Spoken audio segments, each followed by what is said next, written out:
नमस्कार मित्रांनो, स्वागत आहे तुमचं मराठी कार वर्ल्डमध्ये. मी आहे अविनाश आणि ही आहे किया सिरॉसची STK plus variant. Already top of the व्हेरियंटचा व्हिडिओ मी बनवलेला आहे. हे STK प्लस आहे. अजून प्राईस रिव्हील व्हायचे आहे, तरी याची प्राईस एक मिड व्हेरियंट आहे. टॉप ऑफ द व्हेरियंट जरी 16-17 लाखापर्यंत जात असेल, प्राईस अजून रिव्हील व्हायचे आहे. जशा प्राईस रिव्हील होतील डिस्क्रिप्शन बॉक्समध्ये मी अपडेट करून ठेवेल. तरी हे मिड व्हेरियंट म्हणजे व्हॅल्यू फॉर मनी व्हेरियंट नेहमीच समजलं जातं. का बरं? चला स्टार्ट करूया. ठीक आहे. हा colour company frost blue colour असा म्हणते. बाकीचे जे कलर अवेलेबल आहेत या सेगमेंटमध्ये, या कारमध्ये, मी तुम्हाला ऑलरेडी साईडला दाखवून देईल. चला बघूया फ्रंट एंडपासून. महत्त्वाचं काय, हे एक नवीनच सेगमेंट आहे जे सोनेटच्यावर कंपनीने लॉन्च केलेलं आहे. एक प्रीमियम प्रॉडक्ट, एक प्रीमियम रिच आणि एक चांगल्या क्वालिटीसोबत कार लॉन्च झालेली आहे. अशी कुठलीही जागा, असा कुठलाही पॉईंट नाही आहे जिथे तुम्हाला ही कार नाराज करेल.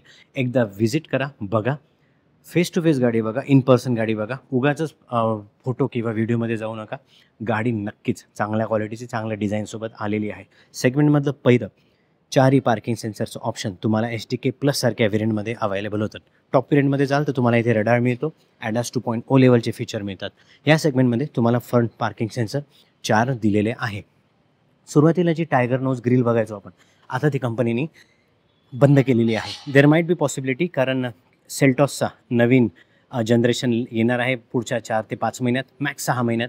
तेव्हा तुम्हाला ही नवीन ग्रिल आता अवेलेबल होईल. पण टायगर नोज ग्रिल आता गेलेली आहे आणि ह्या ग्रिल तुम्हाला आता अवेलेबल होतील. साईड प्रोफाईल आल्यानंतर इथे बघा, इथे तुम्हाला नॉर्मल प्रोजेक्टर हेडलॅम्पचं सेक्शन दिलेलं आहे आणि साईड प्रोफाईलमध्ये थोडंसं टिल्टेड हे हेडलॅम्पचं सेक्शन अवेलेबल होतं. टायर बघायला गेले तर 16 इंची टायर दिलेले आहे. MRF वॉन्डर सिरीज आहे. टॉप ऑफ द इव्हेंटला वेगळी टायर दिसले होते, इथे MRF वॉन्डर सिरीज आहे. 16 इंच आहे. 215/6 R16 क्लॅडिंग बघा, मोठंसं असं क्लॅडिंग दिलेलं आहे. सुरुवातीला हे क्लॅडिंग आपण पंचला बघितलं होतं, सेम क्लॅडिंग आहे. जेव्हा आपण एका SUV बद्दल बोलतो ना, तेव्हा हे क्लॅडिंगसुद्धा चांगले दिसतात. अपराईट स्टॅन्स देतात गाडीला आणि अजून चांगल्या गोष्टी अवेलेबल झाल्याचा फील येतो. कारण पुढे जर हे क्लॅडिंग बघितलं तर तुम्हाला सिल्वर कलरमध्ये दिलेलं आहे. ठीक आहे, जे तिथे शेवटपर्यंत जातं. ORVM बघा, ह्याचं डिझाईन सोनेट किंवा सेल्टॉससोबत मॅच होत नाही. आता मारुतीसारख्या कंपन्यांबद्दल बोलायला गेलं तर फ्रॉन्स किंवा बलेनोमध्ये तुम्हाला सारख्याच डिझाईन अवेलेबल होतील. पार्ट शेअरिंग नावाचा प्रकार कियामध्ये तरी तुम्ही कधी बघितला नसेल. त्याचं एक उत्तम उदाहरण म्हणजे ORVM. ओव्हरऑल डायमेन्शन जर बघायला गेलं तर सोनेटपेक्षा ही गाडी मोठी, हाईटनी, उंचीनी आणि व्हील बेसनी सुद्धा. व्हील बेस म्हणजे इथून जर मी एक रेग आखली सेंटरपासून, तर या सेंटरपासून जो मधला जो पॅच असतो, जे डिस्टन्स असतं, त्याला म्हणतात व्हील बेस. व्हील बेसचा फायदा काय होतो? ओव्हरऑल स्पेस मॅनेजमेंटसाठी जागा तुम्हाला जास्त अवेलेबल होती. एक दुसरं, 2556 mmचा जो व्हील बेस आहे तो दिलेला आहे 3XOमध्ये आणि हा आहे 2550. म्हणजे बघा, 3XOच्या जवळ ह्याचा व्हील बेस येतो.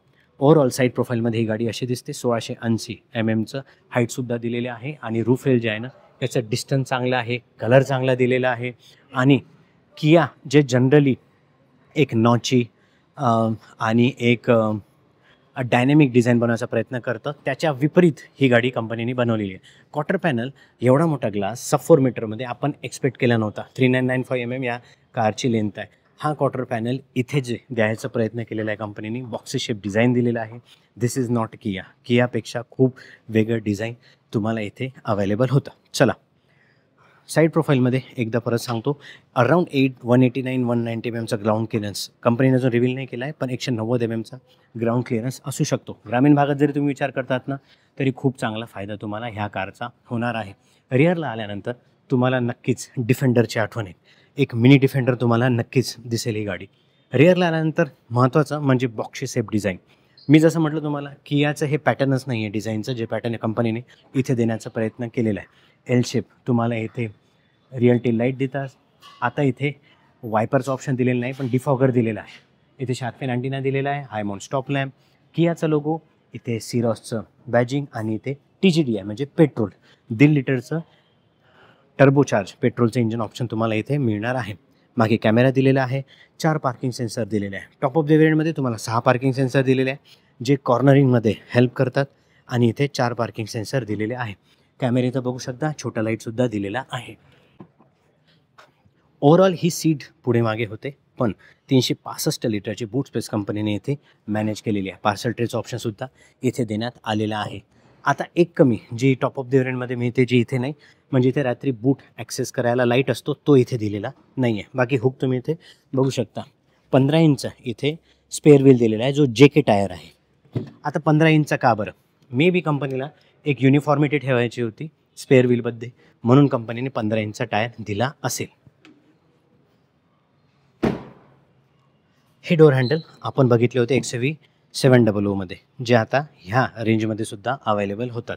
STK प्लस ऑप्शनबद्दल व्हेरियंटबद्दल बोलतो आहे आपण. इथे कर्टन्स दिलेले आहेत, ठीक आहे.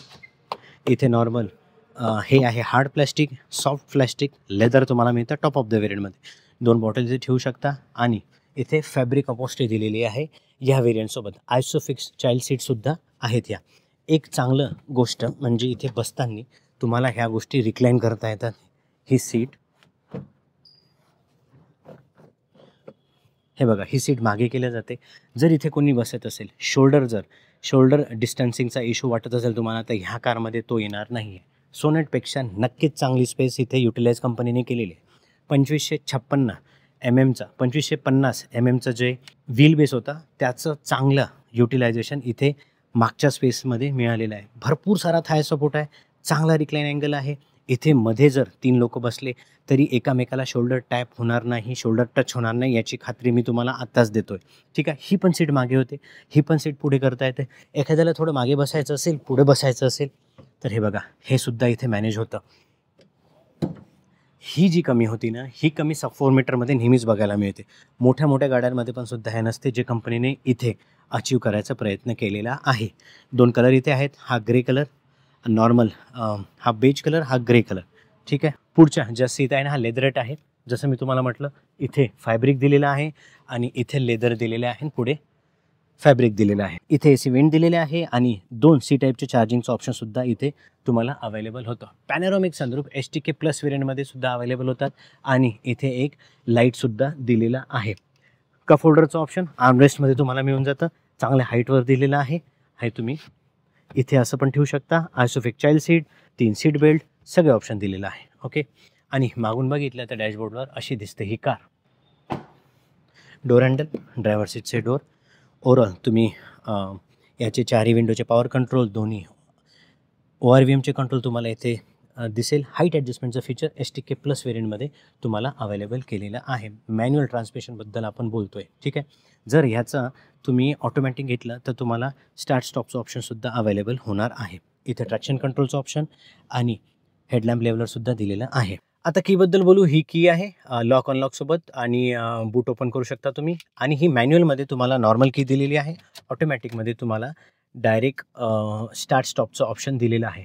टॉप ऑफ द व्हेरियंटमध्ये तुम्हाला 3 स्क्रीन दिलेली आहे, एक ही आणि इथे ACची व्हेंटिलेटेड सीट्सच्या वगैरे ऑप्शन येतात. STK प्लेसमध्ये तुम्हाला 2 स्क्रीन दिलेले आहे. हे व्हेरियंट जर 12.5 लाखात जरी तुम्हाला मिळत असेल तरी घ्यायला परवडतं. डी कट सेटमध्ये वर पण डी कट आहे आणि खाली पण इथे दिलेले आहे. नॉर्मल सगळे मोड इथे तुम्ही मॅनेज करू शकता. बाकी ॲडॅप्टिव्ह क्रूज कंट्रोलचं ऑप्शनसुद्धा इथे कंपनीने दिलेले आहे. एअरबॅग वगैरे आणि चांगल्या क्वालिटीचं, प्रीमियम क्वालिटीचं तुम्हाला स्टेअरिंग व्हीलसुद्धा दिलेलं आहे. इथे राईट हँड साईडला लाईटचे कंट्रोल, लेफ्ट हँड साईडला वायपरचे कंट्रोल आणि बाकी इन्स्ट्रुमेंट क्लस्टरमध्ये सगळ्या गोष्टी तुम्हाला इथे अवेलेबल होतात. फिट अँड फिनिश एक नंबर क्वालिटी, कुठेच तुम्हाला कॉम्प्रोमाइज केलेलं ह्या कारमध्ये दिसणार नाही. काही काही फीचर तर असे आहे टॉप ऑफ द व्हेरियंट म्हणजे ते तुम्हाला नॉर्मल 50-60 लाखाच्या कारमध्ये सुद्धा मिळत नाही. बाकी फ्रंट, रिअर सगळ्या गोष्टी तुम्हाला डिफॉगरचं ऑप्शन इथे दिलेलं आहे. AC तुम्ही इथून कंट्रोल करू शकता. फॅनचं ऑप्शन इथे दिलेलं आहे. ACची इथे वेंट दिलेले आहे, त्यालासुद्धा एक चांगलं डिझाईन दिलेलं आहे. खाली तुम्हाला हे सगळे बटन जेव्हा ऑपरेट करता तेव्हा ड्रायव्हरला ॲक्सेस करायला खूप महत्त्वाचं असतं. म्हणजे आवाजसुद्धा कमी जास्त करायचा असेल तर साईड इथे जे बसलेला माणूस आहे त्यालासुद्धा मॅनेज करता येईल, ठीक आहे. बाकी बटनच दिलेले आहे म्हणजे ॲक्सेस करायला मॅप असो किंवा होम असो खूप सोयीस्कर जातं. 4 कलर दिलेले आहे, हा grey colour, beige colour, black colour आणि हा ब्लॅक कलर. ग्लब बॉक्स ठीकठाक डिझाईन आहे, ठीक आहे. इथे नॉर्मलच IRVM दिलेलं आहे. सनरूफ, ह्या सेगमेंटमध्ये आपण सनरूफ एक्सपेक्ट नव्हतं केलं, जे तुम्हाला इथे अवेलेबल होतं आणि त्यातही पॅनोरामिक सनरूफ. आपण जनरली XUV700 किंवा बाकीच्या कारमध्ये बघितलं होतं. इथे तुम्हाला पॅनोरामिक सनरूफ एक्सपेक्ट पण केलं नव्हतं ह्या सेगमेंटमध्ये. हे सेगमेंटच नवीन आहे असं समजा.